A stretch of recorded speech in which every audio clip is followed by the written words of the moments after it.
Today we tackle the question of why do affairs happen? Hi, my name is Lee Balcom and I'm the Internet's leading marriage expert. It's a tough question we're tackling today, so let's talk first about the fact, is an affair threatening your marriage? Just a few statistics. The latest research shows that 25% of marriages suffer infidelity. That would be a physical affair. 1/4 of marriages suffer a physical affair, but the rate of an emotional affair is much higher. Now, the definition of an affair in my mind is a pretty central part because you can get into an argument with somebody about what that constitutes. And given what's happened in culture, and presidential behavior included, it's really muddied the waters on what we consider to be an affair. First of all, for me, a physical affair is sexual activity with someone who is in a committed, monogamous relationship. In other words, it's somebody who's in a monogamous relationship, a marriage, acting out with somebody else outside of that marriage in a sexual way. What that includes, if it's physical, I'm putting in it as a physical affair. However, there is that definition of an emotional affair. And that's an emotional sharing that is inappropriate between two people because of a monogamous relationship. In other words, I should be sharing something with my spouse, and I'm sharing it with somebody else, and particularly somebody else of the opposite sex. And so there are connections and deeper growing feelings that accompany that often include romantic feelings that may not be acted upon in a physical way, but still continue to be a part of their fantasy life and basically overtakes their emotional life.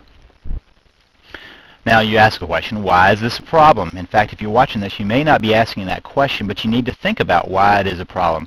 It's because it takes energy away from the appropriate relationship and puts it toward an inappropriate relationship. It's siphoning off energy that should be in one relationship and puts it into another one. It threatens the sense of safety and security that should be a part of a monogamous relationship. A marriage is built on the fact that there is safety and security there because we've chosen to be together, and the very underpinnings of this is torn apart by an affair. And then finally, the secrecy eats away at the trust that's necessary for monogamous relationships to thrive. That secrecy of the affair that really helps power it and keep it going just eats away at any trust because lie after lie has to be told in order to keep that secrecy going. Unfortunately, we're surrounded by it in culture, and songs, stories, movies, even the news seems to make infidelity a normal part of life, and that's the problem. We forget that it's not normal, it's abnormal, it's not appropriate.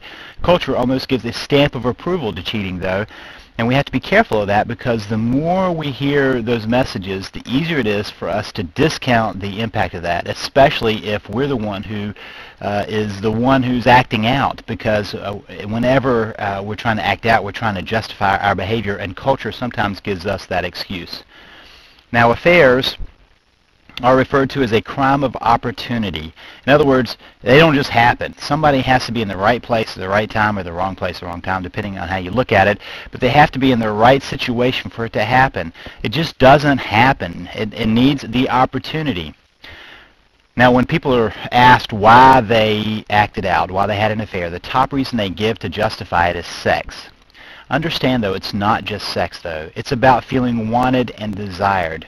And I say that because those tend to be a major complaint about what's missing in marriage, the feelings of being wanted, being desired, and often because of the busyness of life and of raising kids and all those different issues, we lose touch with that piece of our relationship. And unfortunately, that ends up putting us at risk for acting out,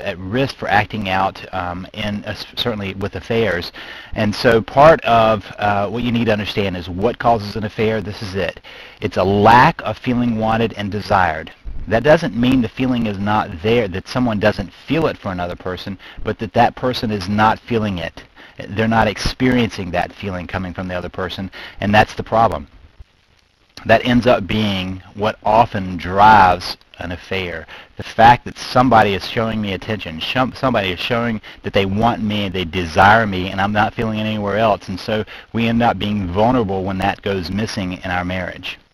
Now, if you want to learn more about saving your marriage, if you want to take my free email course and find other resources, go now to www.savethemarriage.com.